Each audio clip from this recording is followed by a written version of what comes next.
We begin with South Korea's deadliest aviation disaster in decades.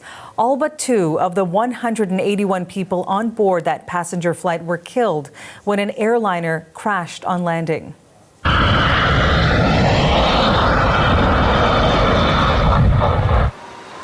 That's dramatic video showing the Boeing 737 skidding along the runway without its landing gear deployed.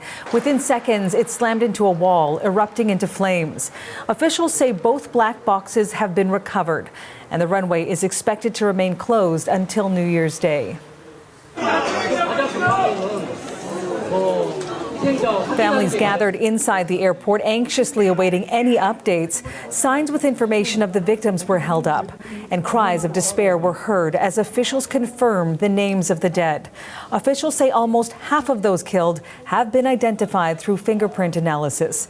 South Korea is marking the tragedy with a week of national mourning. And a man and woman, both crew members, were found alive in the wreckage of the plane's tail. This video shows one of the survivors being transported to a hospital in Seoul. Local media is reporting he is awake and is responsive. South Korea says the civil investigation into the crash will involve the American National Transportation Safety Board because the aircraft was manufactured in the U.S. Journalist Patrick Falk is in Macau with what we know so far. The black boxes have now been secured, so it may not be very long before we get to the bottom of what happened exactly. At the moment, no cause has been verified, but initial reports are strongly pointing towards the possibility that the plane flew into a flock of birds. What we do know is that the airport warned of a possible bird strike moments before a Mayday alert was issued. But as I say, nothing has been confirmed as of yet. We're told that the planes around Muan International Airport and indeed along the western coast of the Korean Peninsula are popular spots for migratory birds to rest. And experts have said that they can't rule this out as being a possible reason for the malfunctioning of the plane. Now, officials have also ruled out the suggestion that the landing strip at the airport may have been too short, but presumably there'll still be questions about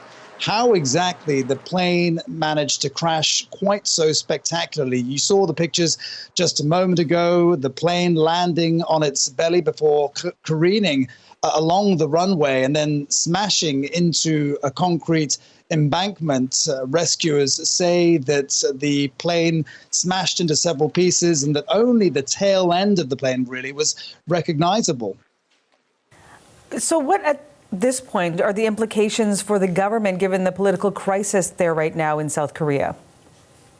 Well, to say that the timing is far from ideal really would be an understatement. The Deputy Prime Minister, who has taken over as acting president, was at Muan International Airport today. He called for all possible resources to be put towards rescue efforts. Remember, he has only been in the job for the last 2 days after Prime Minister Han Duck-soo was impeached by Parliament for his role in the political fiasco that's unfolded in the past several weeks after Yoon Suk-yeol declared this short-lived martial law. Now, it's difficult to say whether the government has any role in the disaster that's happened, but one would imagine that whatever the outcome of the investigation is, this will only add to the pressure on the ruling People Power Party in South Korea.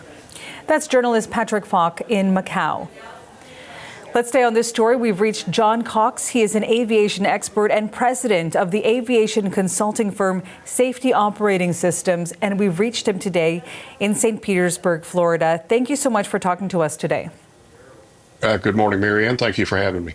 So we were looking at the footage of that plane careening down the runway on its belly. It does not appear to have its landing gear out.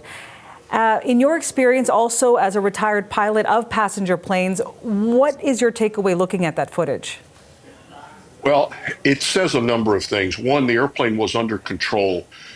It also makes me wonder because of the bird strikes, and there are reports and videos that indicate that they may have taken bird strikes in one or potentially both engines.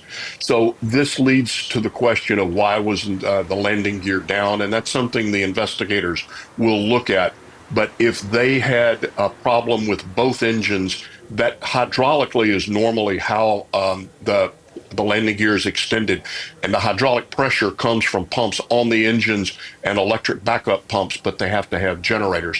So it may have been they did not have time to get the landing gear down by the auxiliary means because of having limited or no power from the engines. Also looking at that runway, of course, nothing has been ruled out at this point. The investigation is still very much in its early stages. But again, want to draw on your experience here. The fact that there was a wall on that runway that plane ultimately crashed into before bursting into flames, does that say anything about the runway? Why was there a wall there? What would the crew have known in those moments as this was happening? One of the things that all airports try to do is have clear areas at the end of a runway. That way, if an airplane does go off, it doesn't strike something. In this case, that was not the case. The airplane was under control and was slowing down and would have come to a stop had that wall not been there. Most of the injuries and fatalities were due to striking that wall, blunt force trauma. So that is one thing that the investigators will look at, is why that wall was there and why it was not in keeping with the international standards of trying to keep clear areas around airport runways. And to go back to what you were saying about a possible bird strike, again, that has not been confirmed, still has not yet been ruled out or confirmed. But if that's the case and it does impact the engine, the crew then, to give us a sense of what may have been happening inside that plane, would have been able to notify air traffic control and try to take the measures to steer that plane safely somehow on that runway? Well, if only one engine was affected, and there are reports and reported videos that show one of the engines, the right engine, displaying what could have been a bird strike. One engine, the airplane flies fine on one engine. If they lost a second engine, that would make it a much, much more complex situation. These are things that the recorders are going to show us clearly, and we should have that information in a few days. The South Korean investigators are very, very skilled.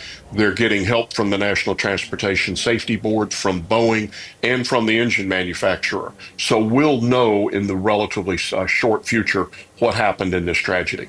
Still appears to be quite a daunting task as they continue to sift through the rubble of what's left of that aircraft. Can you give us a sense of what they're looking for in that rubble and what kind of information, as you said about the engine, what more could they learn from the black boxes that have now been retrieved?